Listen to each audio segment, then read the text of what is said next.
Salut à toi, j'espère que tu vas bien.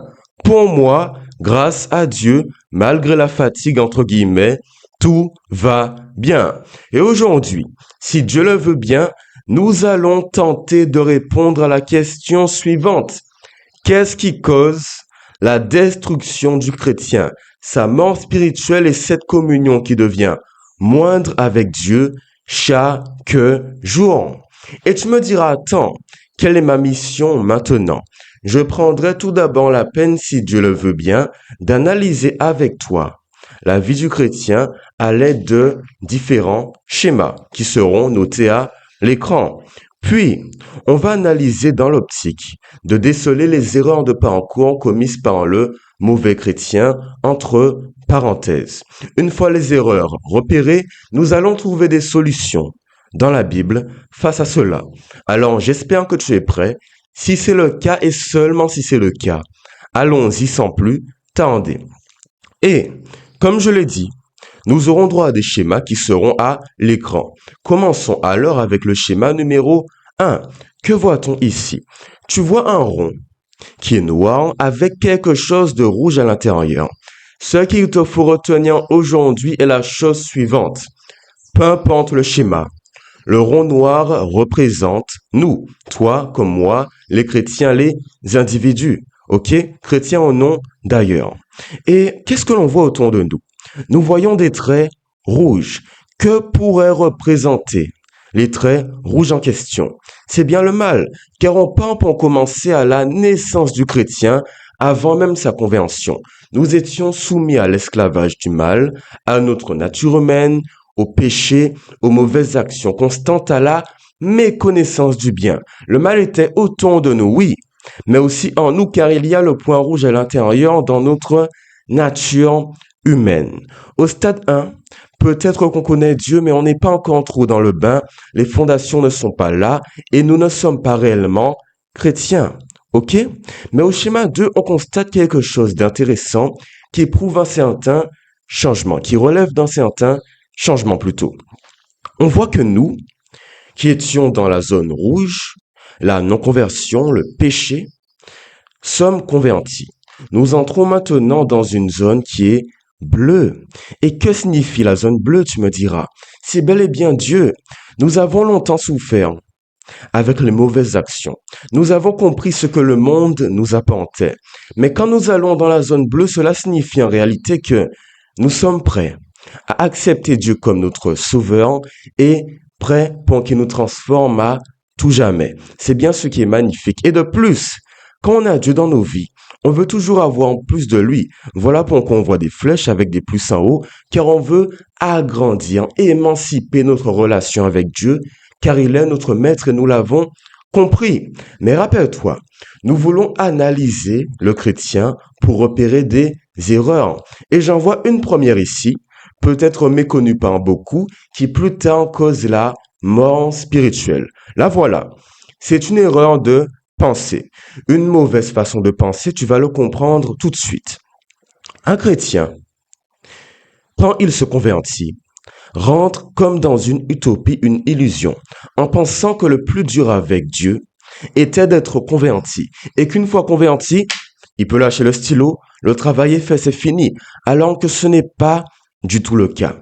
Beaucoup de chrétiens oublient que le mal, même si tu es bien, que tu es affermi, il fera tout ce qu'il peut pour te détruire et il n'aura pas peur d'attaquer ceux qui sont en Christ. Au contraire, c'est lui qui va placer en priorité. Rappelle-toi bien de cela. Mais si en tant que chrétien, tu penses que, oh, je suis en Dieu, je suis sauvé, je n'ai pas beaucoup d'efforts à faire car le mal ne peut rien contre moi, je suis baptisé, je vais à l'église, je fais des actions dans le temple, tout cela, non.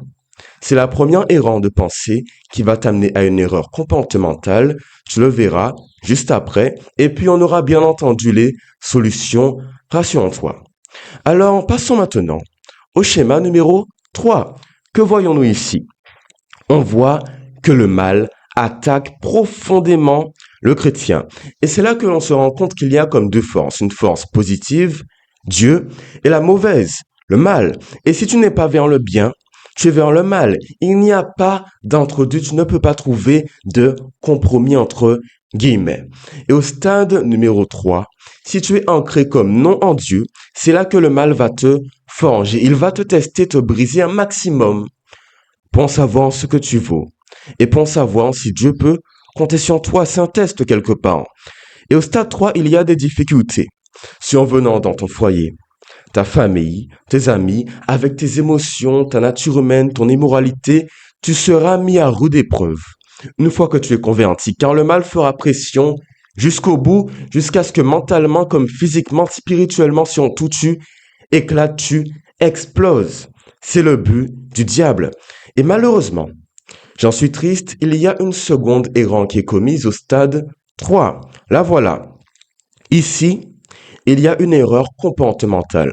Avant, c'était l'erreur de penser, vivre dans une utopie, penser que ce qu'on fait c'est suffisant et que le mal n'attaquera plus. Mais l'erreur comportementale est poussée et c'est elle qui cause la chute chez beaucoup de chrétiens. Laissez-moi vous la présenter rapidement. Tu as des choses qui vont mal, tu te retournes contre Dieu et tu lui dis, Seigneur, je suis converti. Est-ce que je me suis converti pour en souffrir autant? Je ne comprends pas ce que tu me fais. J'en ai marre de cela. Dieu, tu ne m'apportes rien. La religion ne m'apporte rien. Rien ne m'apporte rien, car quand je fais le bien, le mal est quand même vers moi et il me détruit constamment.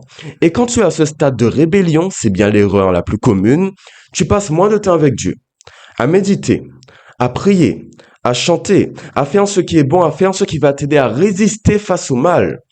Et si, dans ton esprit, tu veux te guider toi-même, tu veux prendre les commandes du bateau, tu vas couler, car le diable va rentrer en toi avec tes amis, ta famille, en entrant, oui, dans ta nature humaine pour te faire un maximum de dégâts intérieurs.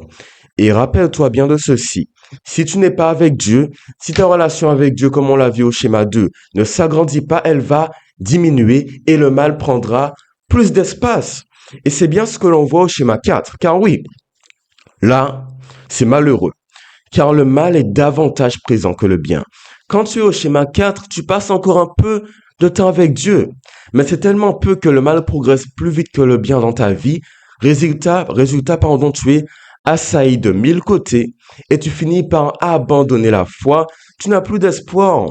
Tu as eu un petit moment d'inattention, sauf que tu n'as pas su te relever au bon moment, réagir, agir pour que Dieu te protège et donc tu te retrouves seul face au mal qui veut ta mort, spirituelle comme physique, je le répète, c'est important de le préciser. Et par curiosité, allons s'il vous plaît au stade numéro 5 qui est réellement, étonnant. Car il n'y a pas de schéma pour le stade 5. Car en réalité, le schéma 5 correspond au schéma 1, c'est-à-dire au tout début, où tu étais complètement dans le mal. Car une fois que le mal t'a eu, il ne va pas laisser en toi un peu de Jésus, un peu de Dieu, un peu de bonté. Non, il va tout supprimer instantanément. Car il ne veut pas que tu sois du bon côté. Il va te traîner dans la boue, te faire en souffrir jusqu'au bout, et tu seras même pire qu'au stade numéro 1, au schéma 5. C'est un grand problème. Alors résumons rapidement les schémas. Le chrétien échoue pour deux raisons principales.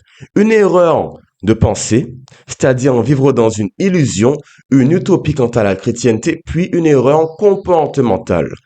Alors afin de trouver des solutions, des vraies solutions, allons dans Jean chapitre 10, le verset 27 qui dit heureusement ceci. Allons-y. On cherche tranquillement, rien ne presse comme j'aime le dire souvent. Ok, Jean chapitre 10, le verset 27 dit, mes brebis écoutent ma voix, je les connais et elles me suivent. Je leur donne la vie éternelle, elles ne périront jamais et personne, oui, ne pourra les arracher à ma main. Mon Père qui me les a donnés est plus grand que tous, et personne ne peut les arracher à la main de mon Père. Le Père et moi, nous sommes un. Alors vous savez, je suis tombé sur ces passages, avant même de tourner cette vidéo. C'est bien ces versets qui m'ont poussé à le faire. Car il y a deux solutions en une seule. Comment faire face à l'erreur de penser? La solution 1, la voilà. Jésus n'a jamais dit qu'on ne tentera pas de nous arracher de sa main. Il le dit qu'on va toujours tenter, que le mal va toujours faire ce qu'il peut, ce qui est en son pouvoir en tout cas, pour nous amener à lui. Alors la première solution, la voilà. Change ton état d'esprit. Rappelle-toi que le mal est un mégalo, un monstre qui n'est jamais rassasié et qui veut nous égorger, nous détruire. J'ai d'ailleurs fait une vidéo sur le sujet. Le diable, un monstre sans nom.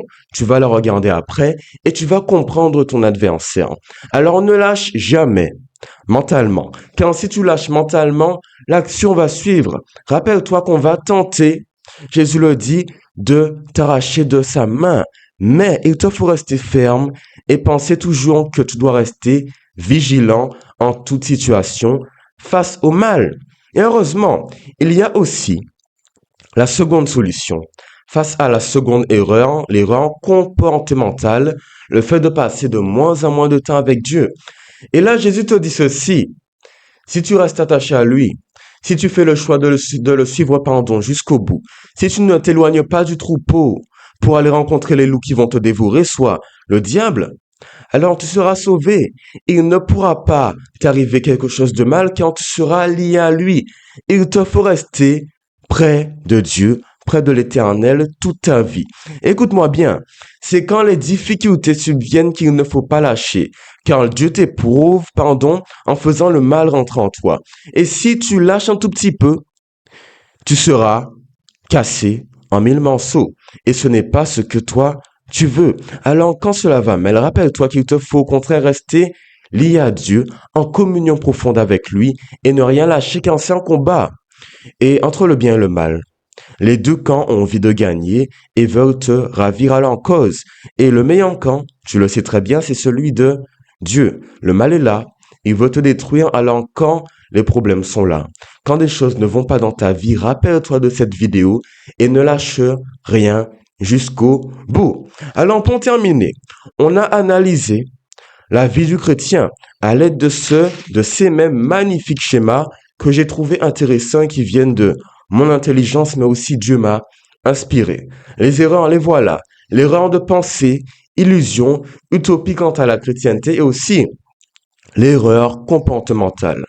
Le fait de mal agir face à Dieu, de se révolter et de ne pas passer un temps profond, intime avec lui. Ok? Alors, tu as les solutions. Jean chapitre 10, le verset 27. Rappelle-toi qu'on va tenter de t'arracher à la main de Dieu, mais rappelle-toi aussi parallèlement que si tu restes attaché à lui, il ne va rien t'arriver, d'accord? Alors j'espère que cette vidéo t'a plu. Si c'est le cas, et seulement si c'est le cas, tu pourrais t'abonner, aimer la vidéo, la commenter, la partager. Sinon, passe une bonne journée, une bonne soirée, une bonne après-midi. Prochaine vidéo dans quelques jours et puis au revoir. Bye bye. Bye bye.